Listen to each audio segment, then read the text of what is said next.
C'est un parc qui s'anime de nouveau, même si ici la vie ne s'est jamais vraiment arrêtée. Dans la campagne nantaise, 1 millier d'animaux sauvages en semi-liberté, au milieu de près de 300 000 visiteurs chaque année. Après 2 mois de fermeture, les touristes reviennent dans ces 80 hectares de plaine. Et ça, qu'est-ce que c'est? Ce sont des autruches.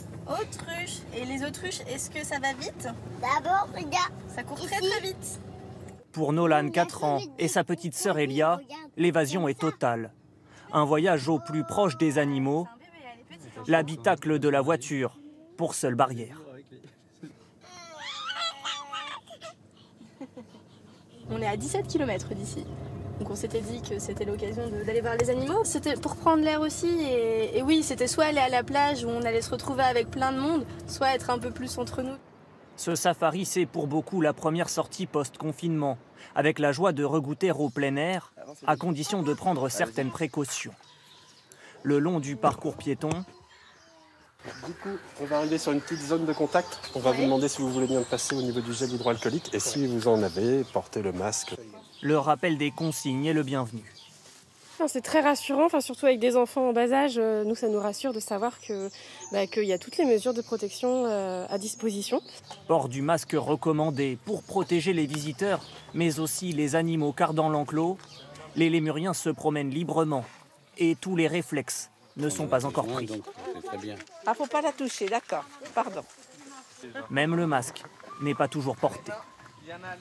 On les a, on en a, mais pour le moment, quand on est à l'extérieur, dans des zones comme ça, on les met pas. En magasin, on va les mettre. Le parc s'est adapté pour rouvrir aussi vite que possible, car ces 2 mois de confinement, c'est une perte d'1 tiers du chiffre d'affaires. Et les lodges, avec vue imprenable sur la plaine africaine, restent fermés jusqu'à nouvel ordre. À plus de 150 € la nuit pour un adulte, le manque à gagner se creuse encore, mais pas question de se précipiter pour la directrice. On a préféré effectivement attendre un tout petit peu les annonces du gouvernement pour pouvoir s'assurer que quand on les ouvrira potentiellement avec la levée des 100 km qui s'y accompagne. Reprendre une activité normale.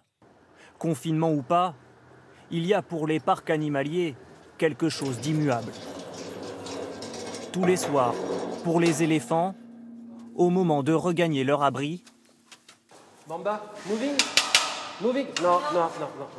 un entraînement médical et une séance de pédicure quotidienne essentielle.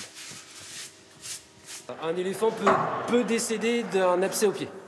C'est très important qu'on fasse ça, on est en milieu captif. C'est la base avec les éléphants, c'est s'occuper des pieds.